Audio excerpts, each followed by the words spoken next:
raiz, tá ok? É raiz. Sem raiz, não tem parte aérea. Ah, a fotossíntese, está ótimo, mas a fotossíntese não funciona se não tiver um micronutriente que se chama manganês, tá ok? Que é exigido em pequenas quantidades. E esse negócio é absorvido pelas raízes preferencialmente. Bom, falhou? Ô André, você vai dando meu tempo aí, hein? Bom, então, eu costumo falar, eu dou um curso sobre raízes, e isso é uma verdade, a gente não presta atenção no sistema radicular, a gente sempre olha na produção do sistema radicular. E eu posso falar para vocês, e aí de plantas soja e de milho, que o sistema radicular dessas plantas funciona de que maneira, né? E aí são dados de mais de 700 trabalhos, é um trabalho de 2015, é uma compilação de vários trabalhos que observavam crescimento radicular comparativamente a crescimento de parte aérea e mostrava o seguinte, como que cresce a parte aérea e como que cresce o sistema radicular. O sistema radicular, ele vai crescer até a fase reprodutiva. Depois da fase reprodutiva, ele diminui, não significa que ele não esteja absorvendo água, mas acontece que a planta vai destinar todo o carbono que ela fizer, ou todo não, mas principalmente o carbono que ela obter na fotossíntese, para a produção. Então, aquela história de drenos, então os frutos passam a ser o principal objetivo da alocação do carbono da fotossíntese, ok? E o sistema radicular deixa de crescer, certo? Então, você fala, bom, mas plantas anuais, isso tem a diferença em café? Lógico, porque café produz uma determinada época do ano, certo? Então, tem a florada, vem a chuva, tem a florada, tá? E, logicamente, vai ter que encher esse grão. Certamente que o sistema radicular não vai crescer enquanto o grão estiver sendo cheio. Então, existe uma certa janela, tá, para o crescimento do sistema radicular de café. Alguns dados mostram que, pelo fato do solo ser mais tamponado em termos de temperatura e porque num ano, na época seca, né, ou na época de frio, lógico, depende da estação seca, a temperatura é menor em cima, a temperatura varia menos no solo. Então, existe proporcionalmente à parte aérea um certo crescimento do sistema radicular nos meses mais frios, ok? Não muito, mas ainda ele existe. E depois, com a chuva, ele tem um tempo para crescer e depois ele vai parar na hora que tiver a granação. Tá? Isso é, ainda que não tenha dados em café, existe dados em outras plantas arbóreas ou arbustivas que mostram isso daí. Para fruteiras isso é uma realidade, e café não vai ser diferente, tá, ok? Então o sistema radicular precisa... Ok, acho que está aqui. Tá. Então, agora indo um pouquinho mais ligado à água. Por muito tempo se acreditou que uma área foliar, uma parte, a planta, ou seja, a área foliar, ou seja, a planta acima do solo, tá, grande, deveria haver um sistema radicular grande. Tá? Isso não é verdade. Então, com plantas de deserto ou de mata, vão mostrar que isso não é verdade. Tá? O que funciona, na verdade, que regula o crescimento, ou essa proporção entre raiz e parte aérea, nada mais é de quem está precisando mais, quem tem necessidade maior. Então, se eu tenho um determinado órgão que ele tem o fornecimento sempre adequado, ele vai alocar menos carbono ali do que numa outra área, numa outra parte da planta que precisa mais. Tá ok? Então, isso acontece. Então, isso significa dizer, tá, que o excesso de água numa planta certamente vai limitar o sistema radicular. Certamente vai limitar o sistema radicular. E aí a gente entra um pouco no que foi discutido aqui, né? E eu cito de novo o trabalho do André, esse artigo do André, que é o tal do déficit hídrico controlado, mas ele fala sobre o déficit hídrico controlado muito mais relacionado à parte de florescimento, tá? Eu acho que eu vou um pouquinho a mais, eu acho que a gente precisa pensar um pouco também no sistema radicular. Para ter um sistema radicular mais profundo. E vocês vão entender um pouquinho mais aqui por que eu falo isso. Então, isso daqui seriam situações teóricas, né, que a gente poderia enxergar. Né? Ou seja, um sistema radicular ideal, ele seria bastante espesso, profundo, tá? Na saturação ele não precisa crescer, então existe uma especialização anatômica disso. Ah, mas isso é árvore, só acontece em árvore. Não, acontece em soja. Tá? Então, alguns alunos lá na Exalc fizeram um ensaio, onde foram colocadas plantas de soja nos tubos de PVC de 20 centímetros de diâmetro dessa altura, 1,5 metro, tá? E esses tubos foram tratados da seguinte maneira, né? Um tubo recebia rega diária, né? Um outro grupo recebeu 100% da capacidade de campo e não foi mais regado, tá? Um outro tubo, o solo, foi colocada água que chegasse a 80% da capacidade de campo e um outro solo 40%. 100, 80 e 40% não receberam mais água depois do início do ensaio, tá ok? Então, o que acontece? Esses são todos os dados mostrando, por exemplo, a superfície do sistema radicular, o comprimento do sistema radicular, tudo cai em função do tratamento, né? Então, o controle está aqui, 40% de água, tudo isso cai. Olha o que aconteceu com o diâmetro do xilema nas raízes da soja. E a minha pergunta é, por que isso não poderia acontecer em café?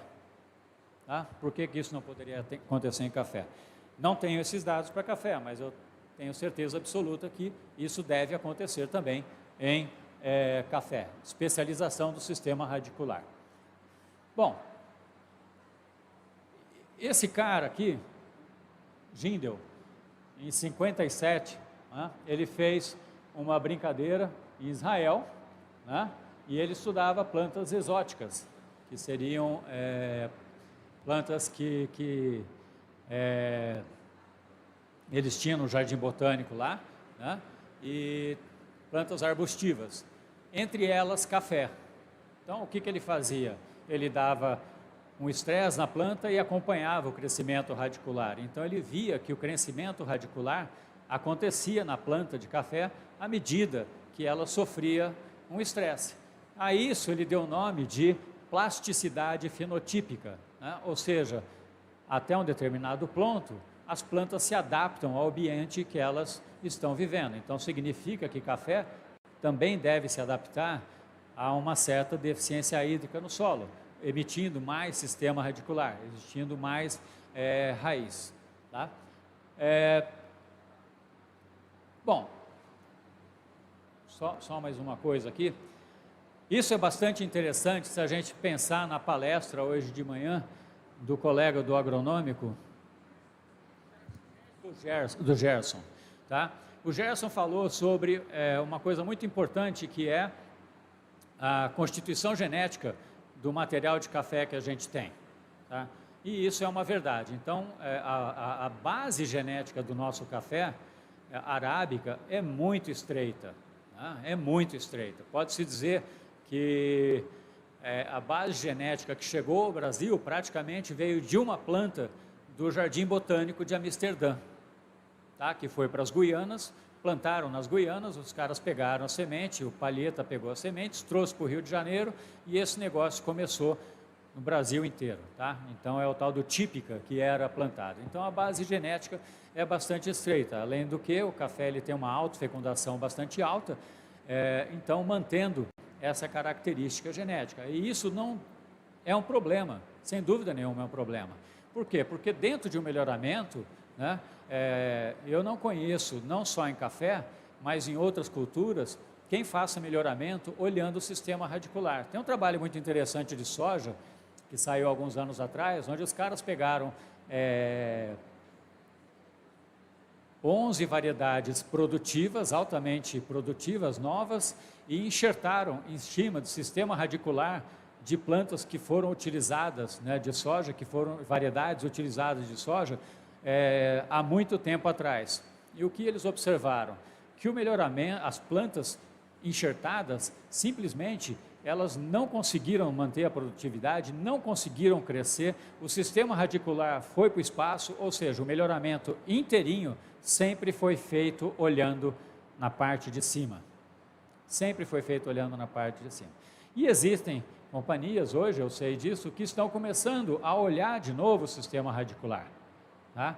Por que não fizeram antes? Porque todo melhoramento, normalmente, principalmente para plantas anuais, é feito em cima da suficiência. Tem água, tem adubo, a planta está recebendo tudo de bom. Então, ela não precisa gastar energia para crescer o sistema radicular. Isso é conhecido para soja, como eu disse, já foi feito para milho, já foi feito para feijão.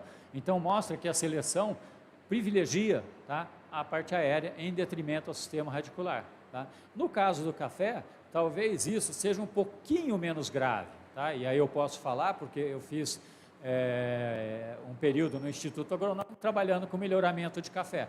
E uma das coisas que o chefe do melhoramento, que era o Alcides Carvalho, ele fazia é o seguinte: ele não dava nada de bom para as plantas de café, porque ele também procurava rusticidade. Então as plantas não eram irrigadas, alguns lotes apenas recebiam pulverização de cobre para ferrugem, na época era o que existia, de cobre para ferrugem, onde tinham plantas muito suscetíveis, tá? Existia um certo controle de bicho mineiro e de broca. Tá? De resto, a adubação era praticamente um terço, sei lá, não passava da metade. Então, e ele procurava plantas produtivas, ou seja, plantas que de certa maneira aumentavam a eficiência, tá, na sua fotossíntese para produzir frutos e depois para colocar carbono naqueles frutos crescerem, né, porque ele analisava a semente,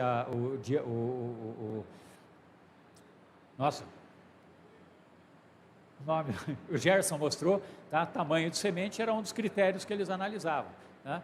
Então, mas também não foi olhado o sistema radicular, mas por outro lado, ele procurava plantas rústicas, então eventualmente os nossos cafeeiros mantêm uma certa capacidade de desenvolvimento do sistema radicular. No entanto, alguns dessas variedades que tem por aí, como foi bem dito pelo Gerson, tá, vieram de uma região, se originaram de uma região de solos ricos, que é o caso do Geisha. Então, ele é uma planta que exige mais, tá, porque ele veio de região de solos vulcânicos. Então, é uma planta que precisa uma maior atenção na parte de nutrição, tá, ok? Então, o que eu quero dizer com isso é que talvez a figura no café não seja tão ruim. E juntando com essa teoria de plasticidade fenotípica, mesmo em variedades que a gente tem atualmente, a gente talvez possa modelar, tá, ou modular o desenvolvimento do sistema radicular. Tá? Então, eu estendo um pouquinho mais, eu sei que eu estou passando a bola um pouco para o André, do DHC, déficit controlado, que eventualmente isso possa ser pensado também, não só na época da florada. Existem, como também foi dito aqui na mesa redonda, houve um desenvolvimento fantástico em relação ao material que é utilizado, aos equipamentos para irrigação, tá? Melhorando a eficiência de irrigação, houve pesquisa de diminuição no consumo de água, mas eu acho que ainda cabe espaço para a gente estudar um pouquinho mais sobre o desenvolvimento do sistema radicular, de tal maneira que a gente tenha um sistema radicular próximo do perfeito, que é captar a água lá embaixo, pegar nutrientes que estão passando, tá, ok? E além disso ter um sistema radicular bastante ramificado na parte superficial. Bom, e aí alguns pontos a considerar sobre raízes, né? Isso é fundamental, tá? Ou seja, um solo que não tem estrutura física, né? Não tem uma boa física, não tem porosidade, tá? Não tem estrutura de formação que mantém essa porosidade, tá? Um solo que não tem uma química boa, né? Provavelmente as raízes não vão desenvolver bem. Então isso tem que ser prestada atenção, bastante atenção. E lógico, precisa saber o histórico daquela área, né? Eventualmente, naquela área que eu vou instalar a cultura do café, eu talvez precise fazer alguma coisa antes de plantar o café, tá? E aí eu sou um fã confesso, tá? Um fã confesso de braquiária. Eu sei que tem várias pessoas que podem não gostar de braquiária, eu gosto, tá? Nós não vamos discutir aqui porque não é o motivo da nossa conversa. Vocês vão brigar amanhã com o Laércio, o José Laércio Favarin, que está ali, que eu sei que ele vai falar disso. Okay? Se não vai falar agora, você vai ter que falar. Enfim, e porque, queira ou não, é uma planta que tem mostrado para a gente tá? Criação de estrutura. A gente tem feito alguns ensaios lá na Exalc com teses e tem mostrado que a planta responde depois absurdamente. Quer dizer, eu tenho uma penetração, o principal caminho de oxigênio, isso é uma outra coisa importante, o principal caminho de oxigênio no solo, tá? Não é difusão, é difusão, mas não é porque entra pelos buraquinhos ali da estrutura só do solo. São os canais criados pelas raízes mortas. Tá? Então, se eu tiver caminhos formados por raízes mortas, e nesse aspecto braquiária é imbatível, tá? Eu vou ter várias regiões de entrada. Mas oxigênio no solo? Bom, gente, raiz respira. Eu preciso de oxigênio para ter respiração, para aquela planta produzir ATP, tá? E para produzir estrutura, crescer, enfim, fazer tudo o que tem que fazer, certo? Então, e não só braquiária, mas também tem outras plantas que podem ser utilizadas, né? E isso, no caso de braquiária, ela pode afetar a umidade, a gente tem informação de controle de pragas também, tá? Que favorece controle de broca, enfim. Então, eu acho que isso é uma coisa a se considerar, né?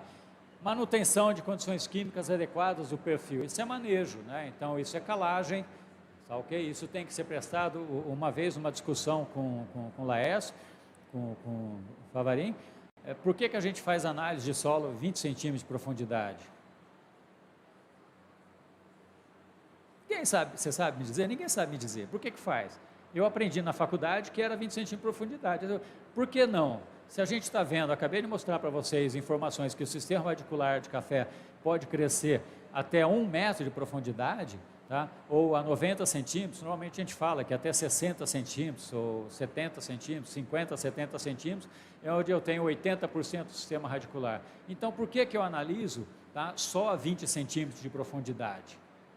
Então, eu acho que vale a pena, de vez em quando, fazer uma brincadeira de saber se aquela minha calagem está funcionando bem. Está funcionando bem. Se eu manter funcionando bem, como? Ela está gerando condições ao longo do perfil do solo. E todo mundo fala, principalmente quem fala só, soja, cálcio é importante para a raiz. Bom, cálcio é importante para a planta toda, porque cálcio faz parte da parede celular, né? E a parede celular é uma coisa que diferencia célula vegetal de célula animal. E parede celular tem em toda célula vegetal, na ponta da raiz, na ponta da folha, onde vocês quiserem, tá? Então, cálcio é necessário na planta inteira. Então, se uma raiz tem que crescer, ela tem que encontrar cálcio, e vocês sabem da imobilidade de cálcio, tá ok? Então, cálcio não se retransloca dentro da planta, então a planta precisa encontrar cálcio, tá? Então, é uma questão a considerar. E o ponto fundamental, né, é quando, né, e quanto fornecer de água via irrigação. Então, no plantio, é interessante causar, por exemplo, que se usa em tolete de soja, né, tolete de cana, muta pré-brotada. Então, existe o endurecimento, né? A planta é judiada durante um determinado tempo para que, depois de plantada, ela emita raiz rapidamente, tá? Será que não seria um conceito a ser adotado em café? Tá? Para que a planta, na hora que eu coloco no campo, ela está estimulada, né? Existe hoje em dia uma das áreas quentíssimas de genética, se chama epigenética. Epigenética são características que uma planta leva, às vezes, de uma geração a outra, até 3 gerações, que eu me lembro de ter lido, sem ter tido mudanças no DNA. Então, são arranjos que são feitos no cromossomo, na estrutura do cromossomo, ou no DNA, que são levados de geração em geração. Como que isso acontece? Eu colocando a planta numa situação de estresse. Coloquei um ano, tá ok? Eu coloquei uma época, coloquei outra época, tá? Então, ela pode arrumar esse arranjo, por exemplo, metilação, com metil em determinadas posições do DNA, e aí então ela vai começar a ativar mecanismos relacionados com a resistência. Então, cana é conhecido, que se eu fizer isso daí, e depois pegar o tolete, não é nem semente, é o tolete, plantar depois uma cana que foi endurecida dessa maneira, tá? Ela aguenta mais a seca do que anteriormente. Então, por que não em café? Tá? Por que não pensar em controlar o nível de água em café ou quando ele é aplicado para que eu tenha um maior desenvolvimento do sistema radicular? Dá trabalho? Dá trabalho, tá? Mas é para isso que a gente estuda. Bom, então agora vou numa outra parte que é a parte de produção e de floração, né? Essa estrutura aqui, ela mostra, né, a estrutura de ramos ortotrópicos. Eu tenho uma organização de ramos ortotrópicos e aqui eu tenho a organização de ramos plagiotrópicos. No ortotrópico, tá, eu vou encontrar gemas, tá, que vão dar origem, tá, a um outro ramo ortotrópico. Essas gemas são chamadas de gemas seriadas, ok? Existe uma gema que também é chamada de cabeça de série, tá, que é a que dá formação aos ramos plagiotrópicos, ok? E eu tenho as gemas que estão também aqui, gemas seriadas num ramo, né? E essas gemas seriadas é que vão dar formação das inflorescências. Então, normalmente são 5, normalmente não, são 5 gemas seriadas, uma de cada lado da axila, uma em cada axila, tá? E cada gema seriada, ela pode dar 4 flores. 4 flores. Isso significa, então, né, 4 frutos, mas se eu tiver 5, se essas 5 gemas seriadas aqui, todas elas florescerem, então eu vou ter 20 frutos de um lado e 20 frutos de outro lado. Tá ok? Então, esse seria o potencial dessas gemas seriadas. O fato é que, qual que é o nosso problema? Conseguir fazer primeiro com que todas essas gemas seriadas floresçam, vinguem. Tá? E qual que é o problema? A gente fazer com que elas floresçam ao mesmo tempo, né? Então tem anos que varia, tem anos que existe uma variação, sei lá, 80% da produção é da primeira florada, tem ano que isso é um pouco maior, tá? Então depende das condições climáticas, depende do histórico do ano anterior da cultura, e isso vai determinar se eu vou ter mais ou menos flores. E logicamente que dentro de um determinado limite, né, uma segunda florada pode chegar mais ou menos no nível da anterior, tá? E aí eu tenho uma certa homogeneidade de frutificação. Mas se eu tiver uma florada que for um pouquinho alta e sejam as últimas gemas, eu vou ter grão verde na minha mistura, e isso certamente não é desejável, porque vai aumentar, vai diminuir a qualidade do café. Tudo que se conhece em cima de florada de café, infelizmente, tá? E não pela pessoa em si, mas pelo tempo, é baseado em considerações desse senhor chamado Paulo Alvim, faleceu, era um fisiologista de mão cheia, tá? E o Paulo Alvim, ele estudou café no Peru, estudou também no Brasil, e ele estudou os trabalhos de florescimento de café na África, alguns trabalhos também feitos nos Estados Unidos, e ele chegou a essas conclusões aqui, tá? Condições que favorecem o alto potencial hídrico constante, ou seja, se eu mantiver uma planta constantemente irrigada, né, e com baixa transpiração, né, como irrigação e baixa transpiração, a planta vai manter a água, mantém os botões florais aparentemente adormecidos devido a uma concentração relativamente alta de ácido abscísico. Posso dizer para vocês, com certeza, tá? Isso foi em cima de um trabalho de 1960 e pouco, de um inglês chamado Brown, e que nunca mais foi repetido. Então isso mostra a carência que a gente tem de estudos em florescimento em café. Estresse de umidade causado por baixa umidade do solo ou alta transpiração reduz a concentração de ácido abscísico nos botões florais. A dormência do botão floral termina, que era então induzida pelo ácido abscísico, por causa da concentração reduzida do ABA, mas que essência odormenta imposta, ela persiste por falta d'água.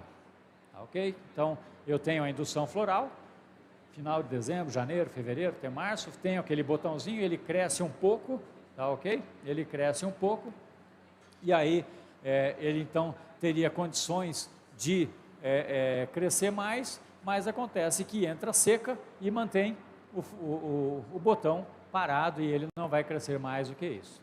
E a chuva, a irrigação aumenta a umidade, então aumenta a água potencial das gemas, fazendo então com que haja o florescimento. Tá? O aumento do potencial hídrico estimula a produção de giberelina e os botões florais começam a crescer e aí vai haver a antese. O que faltou no trabalho do Alvim, nessas considerações, é definir qual o potencial de água necessário, tá, para que atingisse um estágio adequado para que o botão floral ele se tornasse viável, porque até então, se eu tiver bastante água, ele não abre. Se eu reduzir a água, ele vai se tornar viável. Mas quanto é isso em potencial de água? É uma pergunta bastante importante, porque eu posso cortar a água e induzir o florescimento, certo? Que é o controle do estresse hídrico para a gente tentar controlar o florescimento, né? E qual a falta de água necessária para que isso aconteça? Então, alguns estudos não tão recentes também, onde um professor da Exalc, Luiz Roberto Angelossi, e esse cara aqui, Antônio Celso Magalhães, foi meu orientador, eles fizeram uma brincadeira que eles impunham um estresse hídrico na planta, né? E aí eles acompanhavam o potencial hídrico, não só da folha, mas também do botão floral. Tá? Esse é o único estudo que eu conheço que estudou o botão floral, o potencial d'água do botão floral. E aí, então, eles viram que existia uma correlação. Bom, eles estressavam a planta até um determinado ponto, mediam o potencial, punha água e via se ela florescia. Tá ok? E aí, então, eles notaram, né, que era necessário ao redor aqui de 1,18 megapascal do potencial de água na folha para que houvesse o florescimento. Né? E no botão floral era um pouquinho menor ainda o potencial. Tá? Era abaixo disso daqui, alguma coisa como 1,4, tá? Um pouco menor, certo? Um pouquinho menor. E então eles viam que se a abertura floral, se eu tinha para lá de 1,2 ou menos 1,18, né? Faltou o menos ali, né? Eu tinha poucas flores. Se tinha para cá, né? Aliás, se tinha para cá abaixo de 1,2, né? Eu tinha quase nenhumas flores. Se eu tinha mais para baixo, potencial mais para baixo, tá? Então eu tinha muitas flores. Então eles falaram, olha, eu preciso de pelo menos um potencial nas folhas de menos 1,2 megapascal. Tá? Menos 1,2 megapascal. Esse estudo é muito legal. Tá? Ok, aí mais para frente, ou bem mais recente, tem um trabalho do pessoal do Instituto Agronômico, e esse rapaz aqui, o Emerson, trabalha atualmente no Instituto de Botânica em São Paulo, né? E eles observaram o seguinte, eles tinham um café enxertado, né? O batã em cima de apoatã, e tinha um material não irrigado, irrigado continuamente, irrigação suspensa por 30 dias e irrigação suspensa por 60 dias. Isso em Adamantina, São Paulo, Mococa, São Paulo, Campinas, São Paulo. E eles viram que a irrigação suspensa por 60 dias dava uma maior produção e correlacionava, né, aos potenciais nas três cidades de menos 1,1, menos 1,6 e menos 1,2. O que, de certa maneira, confirma o trabalho do Angelossi e do Magalhães, tá? Que é ao redor de 1,2. É um pouco fora aqui, que é 1,6, mas está ali, tá ok? Está ali. E aí, eu vou focar bastante nesse trabalho, um trabalho de 92, foi feito no Havaí, esse fulano aqui chamado Crisosto, né? Então ele estudou o efeito do potencial da água também no florescimento. Algumas plantas eram a campo, outras plantas eram crescidas em estufa, mas em containers grandes, né? E aí, então, o que eles viram? Né? Eles contavam o número de flores abertas por nós, e aqui era o efeito de uma rápida imposição do estresse, né? Ou seja, não era uma coisa que focava um pouquinho de água, menos, deixando a planta se adaptar. Eles simplesmente cortavam a água, tá ok? E aí tinha um lote de plantas, eles mediam o potencial d'água, então agora atingiu esse potencial, vamos regar e vamos ver quantas flores abrem. um outro lote de plantas media um ou 2 dias depois, via lá que tinha o potencial mais baixo, vamos regar e vamos o que for. Então, eles foram deixando reduzir o potencial da água no corte imediato, e aí depois regavam e viam as flores, tá? E aí eles viram alguma coisa próxima de 0,8, tá? De menos 0,8, aqui também está alguma coisa próxima a menos 1 megapascal, também confirmando os trabalhos do Angelossi, do Magalhães e depois do Emerson, tá? Então mostrando que existe um determinado potencial, tá? Percebam que acima disso, potenciais elevadíssimos, né, a planta também respondia. Se isso era número de flores, se isso daí ia virar fruto depois, são outros 500. Nesse mesmo trabalho, né, eles faziam ciclos de irrigação, né, então irrigação diária, irrigação 2 vezes por semana e irrigação 1 vez por semana. Então, 0 semana, 2 semanas, 4 semanas, 6 semanas, e eles mediam o potencial da água na folha ao amanhecer, ou seja, a planta passou a noite inteira com o estômago fechado e teve chance... Gente, depois eu vou disponibilizar a palestra. Não fica os caras aí. E aí, então, o que acontece? E aí, durante a noite, a planta tem chance de recompor, né, a sua água. Okay? Ainda existe absorção de água na planta à noite por causa do potencial osmótico lá da folha ser muito mais baixo do que da raiz, então existe ainda um deslocamento de água, né? Então, se eu medir o potencial osmótico de dia, logo no comecinho da manhã, significa se ela consegue se recuperar ou não. Por isso que é normalmente isso adotado como referência em estudos de fisiologia, tá?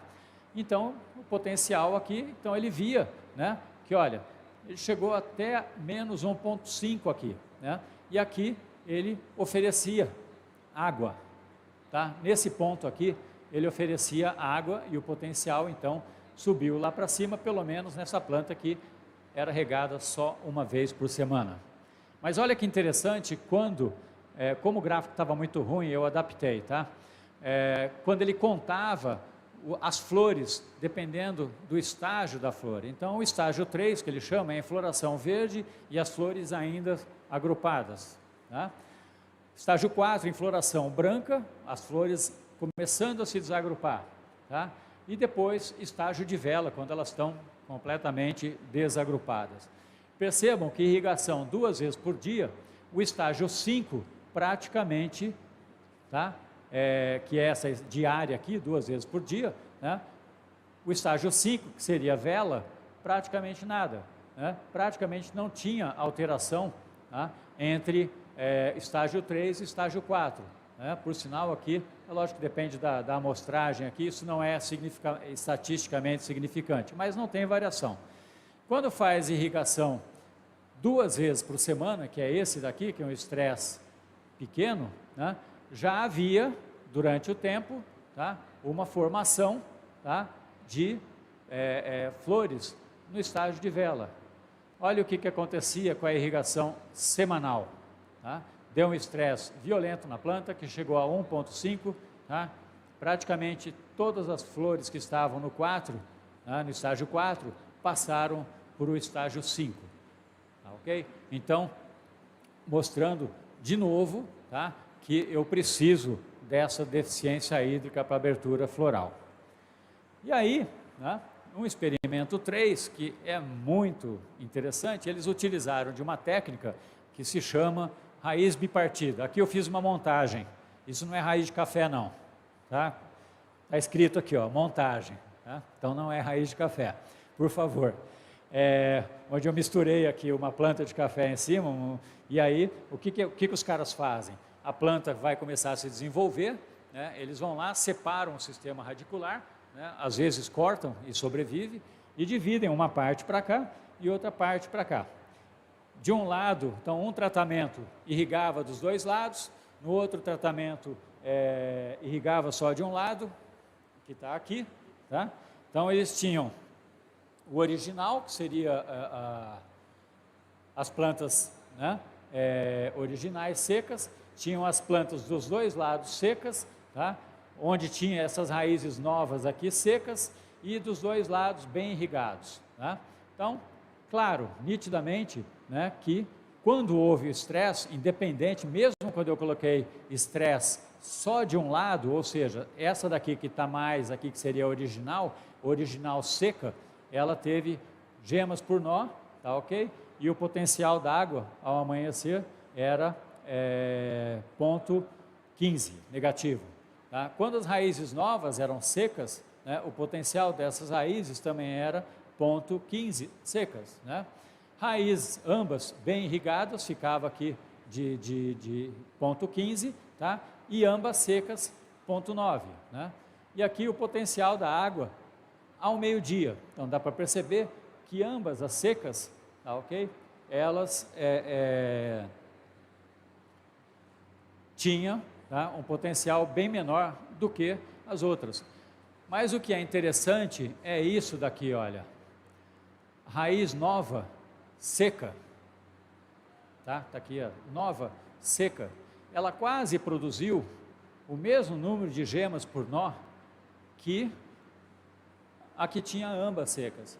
Então, isso significa, tá, e é uma discussão bastante grande, tá, que a raiz precisa sentir a seca no solo.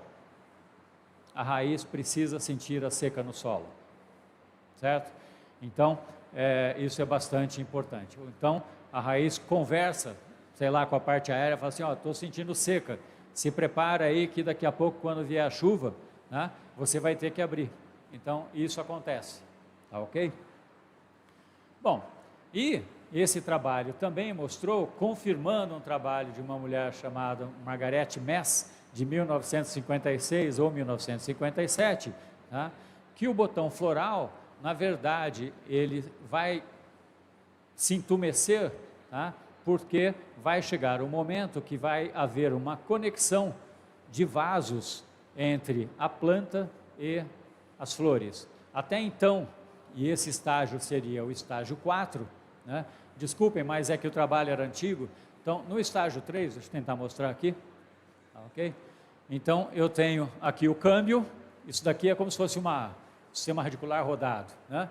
Então, tem uma região do tecido que é o câmbio, e no câmbio vai dar a origem ao floema ou ao xilema. Então, o P ou o X aqui, tá? No estágio 3, eu tenho o câmbio, eu tenho o metaxilema, não aparece aqui o metafloema, não, está lá em cima, tá? Ou seja, não estão completamente formados, não estão completamente formados.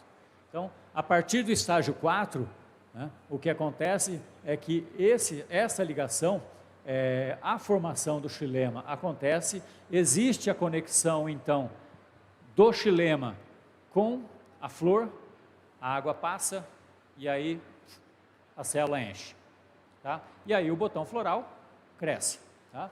Então, esse daqui é o estágio 5, que é o estágio de vela, tá? E isso daqui é o estágio 7, que seria um chumbinho, né? Um chumbinho. Então, mostra que existe um desenvolvimento floral também, que tem que ser atingido para que a flor abra.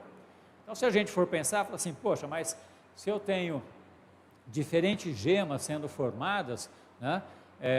O ideal então seria que eu vou dar um estresse para que as 5 gemas seriadas vão se diferenciar, ótimo, tá? Mas além disso eu preciso de mais uma coisa, é que ao ter a florada, tá, elas se desenvolvam e atinjam todas o estágio 4, então é como se fosse um estouro de potencial. Isso daqui a gente não conhece nada, absolutamente nada. E isso daqui é hormonal. Isso é hormonal. Então é por isso que faltam estudos, tá, sobre hormônios em café. Por incrível que pareça, quer dizer, é tão importante que é café na nossa cultura, então estudos hormonais. E estudos bastante simples, ainda que possa utilizar técnicas sofisticadas, né, mas estudos bastante simples, de ter paciência de, a partir do momento da indução floral, né, da indução de gemas, eu ir lá, tirar um pedacinho do ramo bonitinho, tá, guardar isso daí para fazer dosagem de hormônios. Aí faço dosagem de hormônio na folha também, se for o caso, faço dosagem de hormônio na raiz. Ah, como é que dosa hormônio? Ah, é uma técnica assim, é caro, mas precisa ser feito? Precisa ser feito, porque isso vai abrir a possibilidade do que todo mundo comenta, fala assim, será que eu aplicar hormônio na planta, eu vou uniformizar a floração da planta? tá? Mas eu não sei direito qual hormônio, nem quando aplicar. E detalhe, em que concentração aplicar. Tá? Então é uma carência bastante grande que existe em pesquisa com café. Esse trabalho aqui é uma tese feita nos Estados Unidos, né? E que na verdade foram feitas, isso daí é um pouco mais recente, mas confirma o que já tinha sido visto anteriormente. O problema fica sendo que os métodos que foram utilizados para fazer as dosagens dessas substâncias não são métodos, vamos dizer assim, plenamente confiáveis, né? Mas a conclusão da Úrsula, né, é que no oferecimento de água para plantas estressadas, quando a dormência foi quebrada, o que acontece com os hormônios? Gibberelina estimula a antese. Tá? Gibberelina estimula a antese. Por quê? Gibberelina está relacionado com expansão celular. Então, se eu tenho água entrando na célula, tá, eu preciso ter gibberelina para que haja essa expansão celular também. Etileno é baixo, mas aumenta o máximo na antese. Etileno aumenta na antese. E no aumento do tamanho da flor, o ácido indol acético também aumenta, tá? Na expansão da flor. Bom, então pontos a considerar.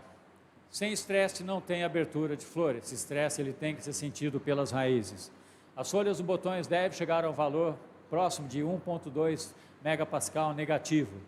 No controle da irrigação, as folhas precisam ter atingido ao redor deste mínimo também, tá? Então isso é um fato, como mostrou o trabalho do Magalhães e do Angelossi. A sincronização da florada por irrigação tem que ter as flores em um estágio específico relacionado com o desenvolvimento do vaso. Quer dizer, eu preciso ter certeza que eu vou garantir aquele estágio 4 para que aconteça o florescimento, ok? E gibberelina estimula a abertura floral, ok? Eu vou aproveitar esse evento também e para comentar uma coisa um pouco mais sobre água, tá? Tá um pouquinho fora do assunto de faltar água, tá? Mas queira ou não, eu acho que é bastante importante, tá? Vocês tiveram uma geada importante no Cerrado ano passado, ok? Então muito se falou sobre o que é que mata uma célula vegetal com a geada, né? Ao contrário do que todo mundo pensa, né?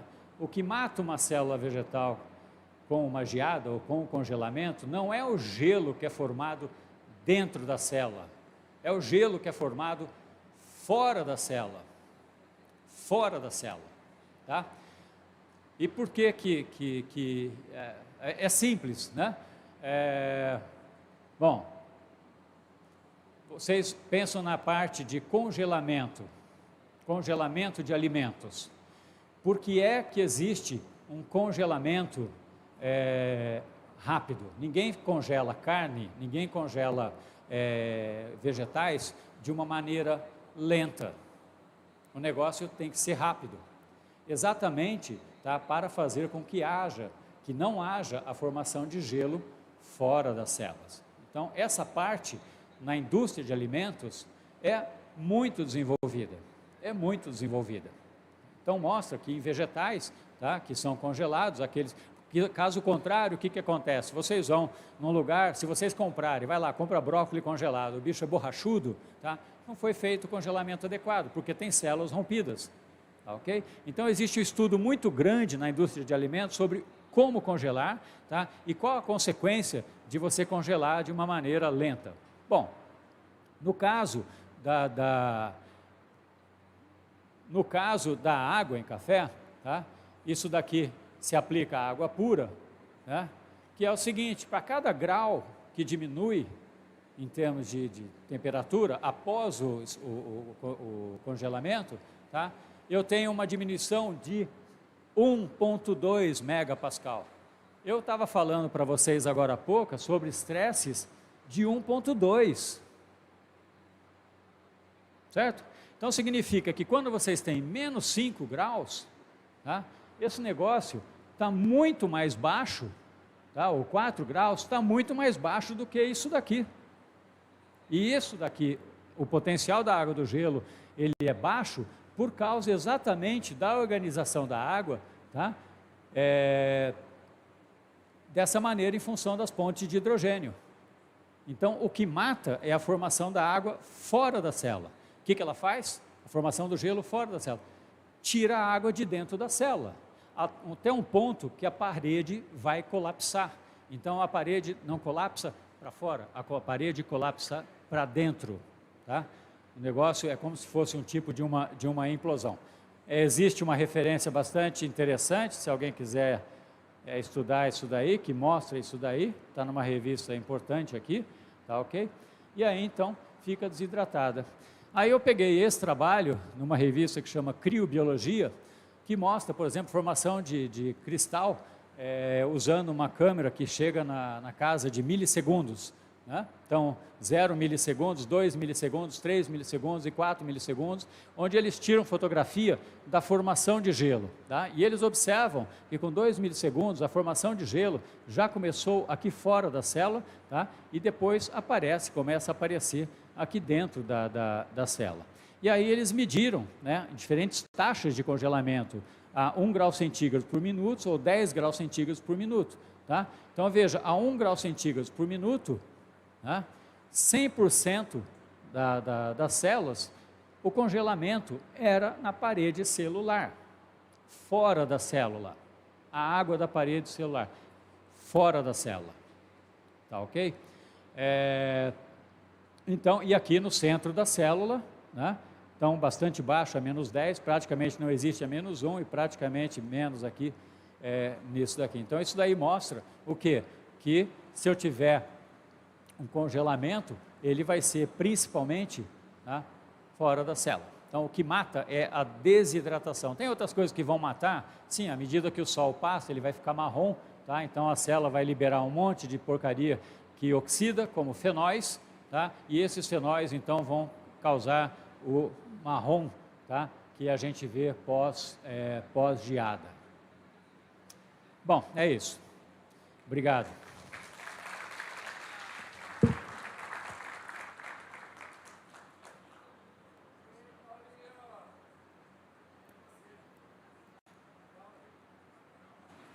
Alô, Paulo, excelente palestra, obrigado.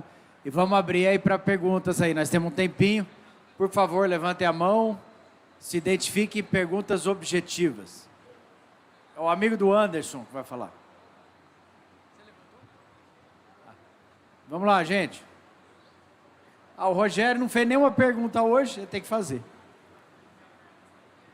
Ô Paulo, esse aqui faz pergunta e boa. Parabéns, professor. Eu sou Rogério Quiabá e nós trabalhamos com canefra no Espírito Santo. É um pouco diferente a fisiologia, porque se nós dermos 60 dias de estresse na pré-florada até o abotoamento, a roseta fica banguela. Então, eu não sei como é que se explica. O que seria aqui? Esse menino até me falou que fenômeno seria isso. Então, nós não damos, pelo menos nas áreas que a gente nossa de produção e nas áreas de consultoria, nós não fazemos estresse.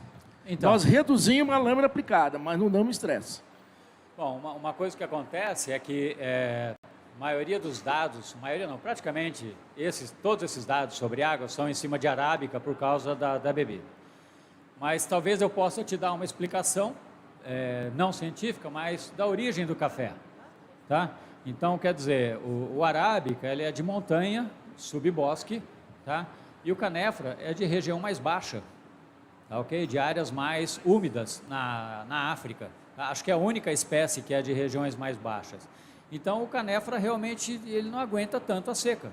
Esse é o ponto. Agora, exatamente falar quantos dias ele vai aguentar ou qual o potencial da água, eu realmente não sei te dizer. Eu estava trocando uma ideia com um amigo que ele podia até ajudar aqui. Talvez, sei lá. Fala. Professor, primeiramente, eu já tive aula com o senhor pela Fisioplant, tive também com o curso de Fisiologia de Plantas da Exalc, né, em à distância, então já conheço o senhor pela internet, né? E a gente estava trocando ideia a respeito disso. A gente já vivenciou algumas coisas aqui na região com o seguinte: algumas áreas ano passado foram incididas de estresse de 30 dias e áreas com 7 dias de estresse. É nítido ver, e trocando ideia com colegas fisiologistas, que o quê? Quando a planta entra em estresse, principalmente ano passado na região, que parou as chuvas em março, tivemos o evento da geada, altos índices de calor. Então, a energia que a planta tem como reserva, ela gasta para se manter no processo de estresse que ela está sofrendo hídrico. Posso estar errado, não sei. Bom, mas trocando ideia com esse pessoal da fisiologia, que foi passado o seguinte: nesse estresse, a planta começa a produzir ácido abscísico na sua raiz, e aí, quando ela volta a se reidratar, ela põe esse ácido abscísico na parte aérea, senesce principalmente as folhas, que são fonte de carboidrato, e depois pode ter até uma florada abundante. Mas após esse evento, o pegamento é baixo, tá? Então, assim, é uma das coisas que eu observei muito a campo, os colegas como Mosca pode ver também, pode falar, dar o palpite, sei lá. Mas, assim, eu observei muito. E vai muito do seguinte: estresse em café, acredito que precisa da interação, primeiro, de entender a estrutura da planta, entender principalmente o que o senhor tocou no ponto-chave, sistema radicular do cafeeiro, entender qual que é onde que eu estou trabalhando, qual que é o meu caso ali onde eu estou trabalhando, e a partir disso empregar com o que a gente tem sobre irrigação, os estudos que a gente tem, a quanto que a gente eleva esse potencial de estresse. Como o Pagotto já tem um trabalho mais recente, ele até mostrou numa live com a iCrop.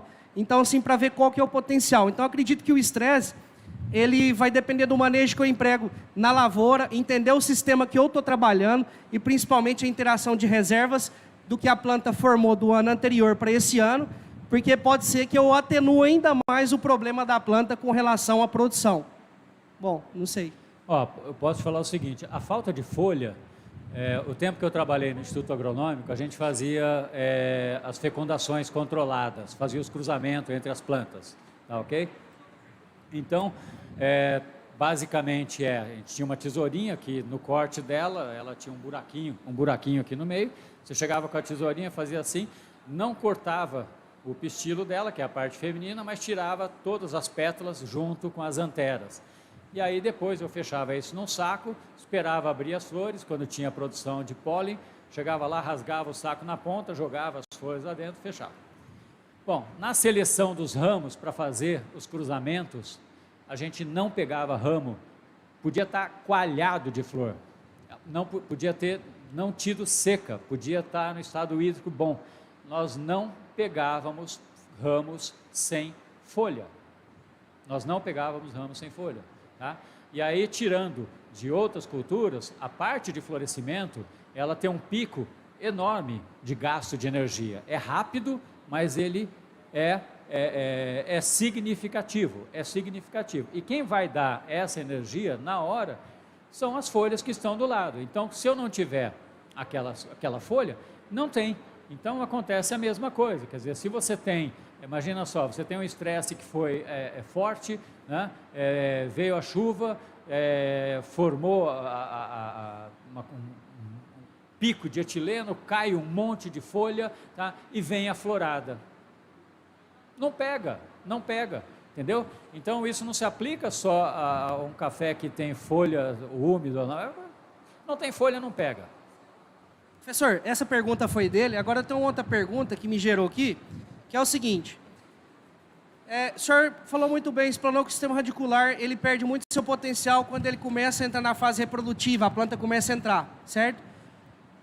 Eu poderia, em condição de déficit de crescimento radicular, seja pela reprodução, ou seja por déficit hídrico, eu posso prejudicar ou atenuar ainda mais a planta com relação a esse gasto de reserva, se eu aplicar, porque aqui é muito comum o seguinte: a planta está em estresse, aplica enraizador, ácidos úmicos. Ele forma uma substância que chama like-auxine, que vai melhorar o desenvolvimento radicular, vai fazer o que a auxina faria na raiz, né? É um efeito tipo auxina. Isso. E aí eu poderia prejudicar ainda mais esse sistema, pensando nesse caso? Tinha uma aluna que o Laércio e eu, nós tínhamos lá, e nós fizemos umas brincadeiras sobre iluminação em café, sombrite em café, tá? Então, a gente queria saber pleno sol, sombrite 50% vermelho, sombrite 50% preto e sombrite que deixava passar 75%. E uma das brincadeiras é saber o que afetava a fotossíntese, o que afetava carboidrato e tudo mais, e aí nós analisamos carboidrato em raiz. Tá? A quantidade de carboidrato em raiz é tanto quanto, tá? Ou maior do que o que se tem em ramo. Aí eu fui atrás. Eu achei um trabalho de um professor de Viçosa que ele sugeria que isso poderia ser alto. Então não tem nada disso daí. Então, quanto à energia que você tem para um crescimento do sistema radicular, logicamente que depende do histórico da sua cultura. Se você cuidou bem dessa planta antes e eventualmente ela teve condições de manter um sistema radicular vigoroso, tá? E fotossíntese, né? Porque você vai ter reserva lá. Então, quer dizer, faz sentido a sua colocação, faz sentido a sua colocação. O ponto é, que eu não sei, que aí é um complicador, que eventualmente vai que essa energia que você vai utilizar, eventualmente poderia ser utilizada depois para a planta, porque eu não sei isso daí, tá? Em várias plantas acontece de ter reserva de carboidratos, de amido, hidrolisa e depois manda para as folhas, tá? Se isso vai comprometer depois o crescimento de cima, não sei, tá? Chuto que talvez não seria tão significante, mas faz sentido. Agora, eu não faria como não choveu, ou seja, eu não propiciei uma umidade relativa alta do ar, né? E eu vou jogar água no solo e vou jogar ácidos úmicos e ácidos fúlvicos, e eu fiz isso, coloquei água e depois a chuva veio só depois de um mês. Aí eu acho que você pode dar uma desbalanceada na planta. Não sei. Professor, tudo bem? Meu nome é João Menezes, eu sou lá do norte de Minas, a gente trabalha em algumas áreas. Você falando da questão do estresse hídrico provocado, a questão de uso de tensiômetros, lâminas, né, que são áreas irrigadas, a instalação desses tensiômetros, como que seria mais ou menos para estar monitorando esse estresse, para estar aplicando aquela lâmina necessária na hora certa? Então, não é uma área que eu entendo, o André é o expert dessa história. Quer dizer, quando a gente fala que uma planta pode perder 95%, 98% da água dela na forma de transpiração, tá? Eu tenho plantas e plantas, certo? Porque a abertura estomática no café, ela é diferente. A área que está exposta à luz é uma coisa, a área que está coberta da luz é outra coisa, certo?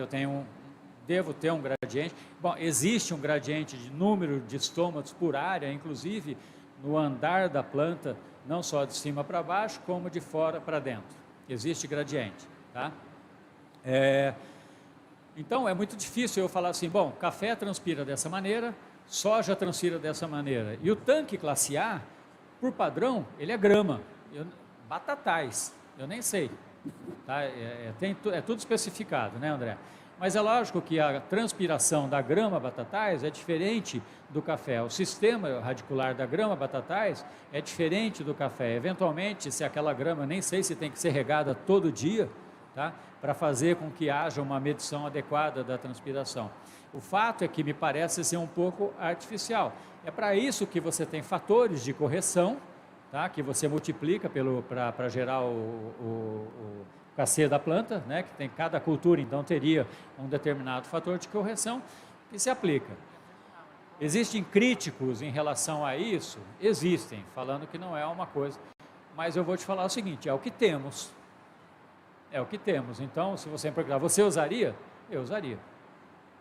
Eu usaria como modelo para calcular a lâmina. Agora você fala, bom, a lâmina é suficiente? Aí vai dentro daquilo que eu comentei, do déficit controlado. O déficit controlado na planta para induzir floração é uma história. Na planta, para que ela ainda consiga sobreviver e não comprometer a quantidade de água que eu coloco nela, não vai comprometer a produção, a eficiência dela em converter carbono em produção, tá? Mas ao mesmo tempo eu vou estimular o sistema radicular, isso eu não sei te dizer. Também, aí o André pode falar se existem estudos que variam, tá? Lâminas de água diferente em café. Agora, imagino que dependa, sei lá, se eu usar gotejamento é uma história, se eu usar aspersão é uma história, se eu usar lepo é uma história, deve variar, ainda mais com espaçamento, enfim, uma série de coisas. Não te ajudei muito, desculpa, mas acho que o André pode complementar. Ô Paulo, o que você tinha perguntado do tensiômetro, né, que a gente usa muito para manejo. Dá para a gente fazer isso, né, Ele Paulo? falou tensiômetro ou tanque classe A? Mas os dois são para método de manejo. E o tensiômetro a gente tem usado muito, né? A maior parte dos manejos que a gente faz, manejo climatológico, que é mais tranquilo de você mexer, uma estação meteorológica que está disponível numa cooperativa, mas sempre com aferições de sensores de solo. Mas cuidado com o tensiômetro. O tensiômetro sozinho não consegue fazer nunca a sua decisão de quanto irrigar e a hora de irrigar, e não tem jeito. Sempre ligado a uma curva de retenção. Então, o maior erro que tem no uso de tensiômetro, você põe o tensiômetro lá, ele dá menos 0,2, fala, ó, agora é a hora de tá tranquilo. Mas o que é num solo arenoso é completamente diferente de um solo argiloso. Um solo arenoso em 1 metro cabe 80 milímetros de água. Num argiloso cabe 240, né? Então, primeira coisa, fazer E a profundidade, curva, né, André? Sim, fazer a curva de retenção em pelo menos 3 profundidade, ideal até 1 metro, e aí você liga a medida do tensiômetro com o potencial, né, com o teor de água no solo. Aí você faz isso tranquilo, coloca na curva, mediu o tensiômetro, onde que ele está no nível de água de 0 a 100% da capacidade de campo. Aí funciona. O grande erro é a turma usa tensiômetro sem curva de retenção. Então, se a gente pegar todos os irrigantes aqui que coloca tensiômetro, você tem curva de retenção? Não. Nem sei o que é isso. Então, esse é o maior erro, né, que eu vejo. Gente, mais uma pergunta e depois nós temos que ir mais uma palestra aí da CEMIG, tá? A última. Professor, meu nome é Rui, sou da cidade de Patrocínio. A planta do café, ela aumenta a taxa fotossintética no período da manhã até por volta de meio-dia e meio. A pergunta é, o fornecimento de água, principalmente nesse período agora, ele pode favorecer a manutenção da taxa fotossintética alta? Com certeza, com certeza. Quer dizer, para você ter... E isso eu não estou relacionando, Rui, eu não estou só relacionando a água com o processo fotossíntese em si, que tem a fotólise da água lá. A quantidade necessária para a fotólise da água é mínima, tá ok? Eu estou relacionando com aquilo que eu falei da quantidade de água que eu preciso para manter o sistema refrigerado. O sistema tem que estar refrigerado, então ele precisa estar transpirando, entendeu? Eu relacionaria muito mais isso do que com qualquer outra coisa, tá? Bom, vocês têm meu e-mail, qualquer coisa... Paulo, só mais uma aqui, ó. Tem mais uma do nosso colega lá do norte de Minas, que ele já ninguém dá outorga para ele, nós temos que dar a palavra para ele. Muito bem, André, muito bem. Ô, professor, parabéns pela palestra. Foi bem elucidada, esclarecida.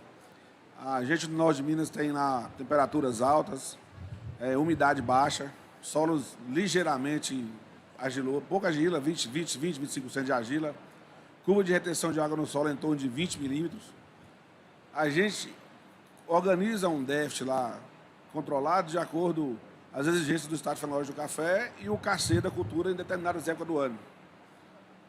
Nesse caso, a gente consegue evoluir de 100 até 120, 130 milímetros de déficit em um período aí de uns 30, 40, 50 dias durante a colheita. Não deixa de irrigar o café. Se o KC é meio e a evapotranspiração é 2, a gente está jogando 1 milímetro lá. 1 milímetro, a cada 5 dias, a gente vai do tubo de rega 5 dias e joga 5 milímetros. A gente trabalha nessa máxima e a gente tem como relativo sucesso lá, sem dar o estresse forte de 2, 3 semanas, igual o pessoal anda falando aí. Até porque lá a região, se fazer isso, as plantas não aguentam. Então eu queria saber do senhor, é certo fazer esse déficit controlado entre 100 e 150 milímetros para uniformizar um pouco mais as floradas? Eu acho que talvez vocês tenham uma grande chance de conseguir um resultado com isso.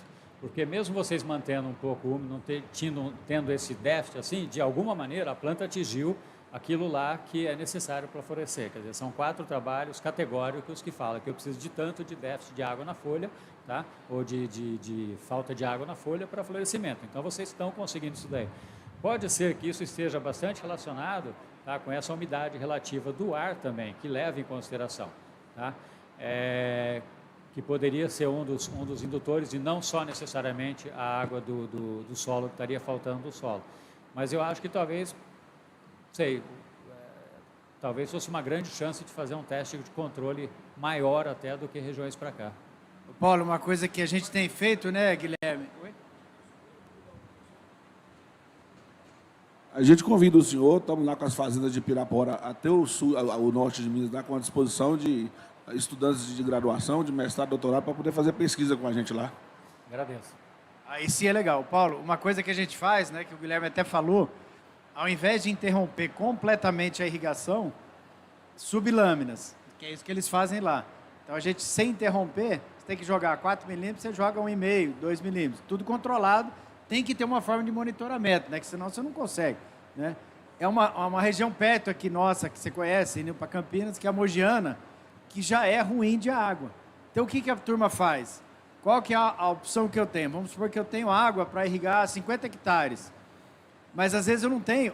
Às vezes, a pessoa prefere usar essa água para irrigar 100 hectares, usando metade da lâmina.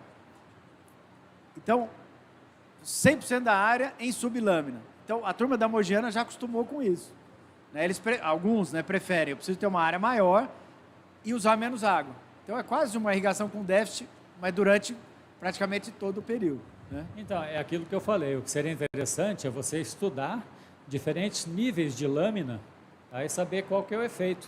É lógico que isso vai variar de acordo com a região. É uma questão de, a retenção dessa água no solo. Enfim. Sim, e o que a gente está falando é Mogiana, que a gente tem 1.000 metros. Onde ele está em Pirapora, 450, 500 metros ali, né? Aí 900 metros também, mas embora a evapotranspiração maior e tudo, né? Beleza. Paulo, obrigado. Eu devolvo a palavra ao rei da oratória, o Fernando. Pessoal, queria pedir para vocês ficarem, porque tem uma palestra agora, uma mini palestra de 15 minutos, e é um tema muito importante, que é o uso seguro da energia elétrica, principalmente no campo, com o Marcos Alcides, que ele é técnico de segurança do trabalho da CEMIG Distribuição. Aí ele veio falar para a gente sobre isso.